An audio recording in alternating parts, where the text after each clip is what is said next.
বিসমিল্লাহির রহমানির রহিম। সম্মানিত দেশবাসী এবং আমার ফেসবুক ফ্রেন্ডস ও ফলোয়ার্স, আসসালামু আলাইকুম। আমি আজকে ছোট্ট একটি কথা বলবো যে আমরা যারা বাঙালি, আমাদের নীতি নৈতিকতা এবং চেতনা বোধটা কোথায় গিয়ে পৌঁছেছে, আমি তার একটি জ্বলন্ত উদাহরণ দিতে চাচ্ছি। আপনাদের অবগতির জন্য বলি যে আমি 2024 সালের শেষের দিক থেকে প্রায় বছরখানেক যাবৎ একটা খান চ্যানেল নামে একটা ইউটিউব চ্যানেল খুলেছি এবং আমি লাইভে এবং ভিডিওর মাধ্যমে দেশের সমসাময়িক পরিস্থিতিটা একটু তুলে ধরি। যেহেতু একটা প্ল্যাটফর্ম আছে, সোশ্যাল মিডিয়া আছে, তুলে ধরার চেষ্টা করি। পাশাপাশি ভয়েস রেকর্ড এবং ভয়েস মেসেজের মাধ্যমেও আমি আমার বরিষ্ঠদের মধ্যে দেশের সমসাময়িক পরিস্থিতি তুলে ধরার চেষ্টা করি। এইটা সম্পূর্ণ আমার নীতি নৈতিকতা বোধ থেকেই। তো আমি কখনো আমার যারা ফ্রেন্ড সার্কেল এবং ফেসবুক ফ্রেন্ডস, এরা ম্যাক্সিমামই একটু বয়স্ক লোক এবং শিক্ষিত চাকরিজীবী এবং ইয়াং ছেলে পেলে বা আমার এলাকার ছেলে পেলে বা আমার স্টুডেন্ট, এরকম খুবই কম। আর বিশেষ করে ইয়াং কোনো মেয়ে, এটা তো আমি আমার ফেসবুক ফলোয়ার্স এবং ফ্রেন্ড লিস্টে আমি রাখি না। তো আমি যদি কখনো আমার কোনো বন্ধু, কখনো বলি না, যদি বলি যে আমার একটি ইউটিউব চ্যানেল আছে, খান লাইভ, একটু সাবস্ক্রাইব করবেন।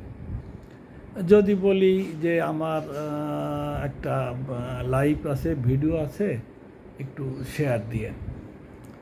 তা অনেকে চুপ থাকে, কিন্তু কখনো সাবস্ক্রাইব, লাইক, শেয়ার দেয় না এবং কমেন্টও করে না।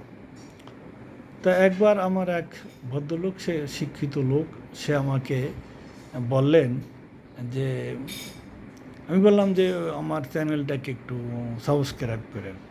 সে তার উত্তরে বলল, আপনার এখানে ইনকাম কেমন হয়, আয় ইনকাম কেমন হয়? আমি অবাক হয়ে গেলাম যে আমরা কি ইউটিউবার, আমরা কি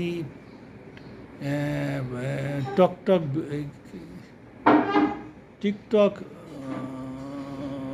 কন্টেন্ট ক্রিয়েটর? আমরা কি এখান থেকে আয় করতে চাচ্ছি? আমরা কি টিকটক কন্টেন্ট ক্রিয়েটর? না তো আমরা রাস্তাঘাটে ঘুরে ক্যামেরা নিয়ে এগুলি আয় করতে চাচ্ছি। সেটা আমি তাকে বলিনি। আমি চিন্তা করলাম তার মন মানসিকতা, মেন্টালিটি কীরকম, এখান থেকে আমার আয় কীরকম হয়।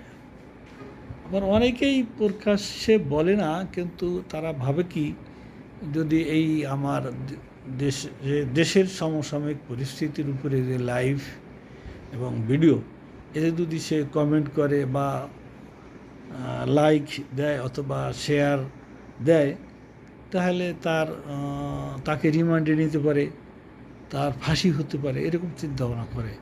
সেই চিন্তাভাবনাটা কোথায় চলে যায়?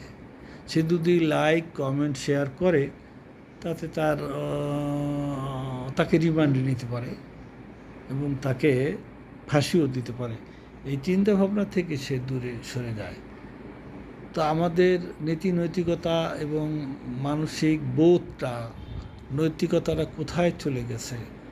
যে কোন জিনিস লাইক দিলে রিমান্ডে নিবে, আর কোন জিনিস লাইক দিলে আরও, শেয়ার দিলে আরও 5টা লোকে জানতে পারলে, শুনতে পারলে একটু সুবিধা হবে, এই বিবেচনাটা নেই।